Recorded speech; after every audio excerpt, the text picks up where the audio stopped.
শুভ দুপুর।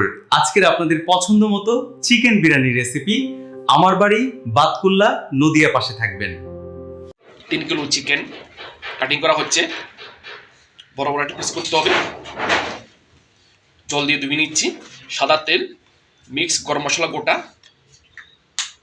কাঁচা লঙ্কা, পেঁয়াজ ভালোভাবে এটা ভুনে নেবেন, ব্রাউন কালার করবেন। আদা রসুন পেস্ট,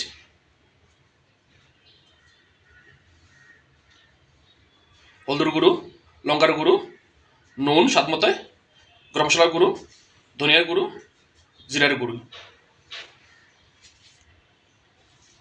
টক দই ভালোভাবে ভুনে নিতে হবে। ধনিয়া পুদিনা পাতা, 2-4 পিস লেবুর রস। চিকেনটা আমি অ্যাড করব, মিনিমাম 40% কুকিং করতে হবে। দমে বসাচ্ছি। হালকা একটু ব্রাউন পেঁয়াজ, পাশে জল, ধনিয়া পুদিনা, কাঁচা লঙ্কা, মিক্স গরম মশলা, আদা রসুন পেস্ট। এখন আমি চাউলটা অ্যাড করলাম, এর সাথে মিনিমাম 50% কুকিং করতে হবে। এখন আমি ঝাড়া দিয়ে স্টান করব। দমে বসাচ্ছি। রাইসটা একদম দানা দানা থাকবে। কমপ্লিট হয়ে গেল। এখন আমি দমে বসাবো। দেশি ঘি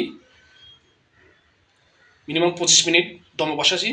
নেক্সট খুব সুন্দর রাইস বিরিয়ানি। আজকের রেসিপিটা এই পর্যন্ত লাগ। যদি আপনাদের পছন্দ হয় অবশ্যই লাইক কমেন্ট করবেন। Thank you, welcome.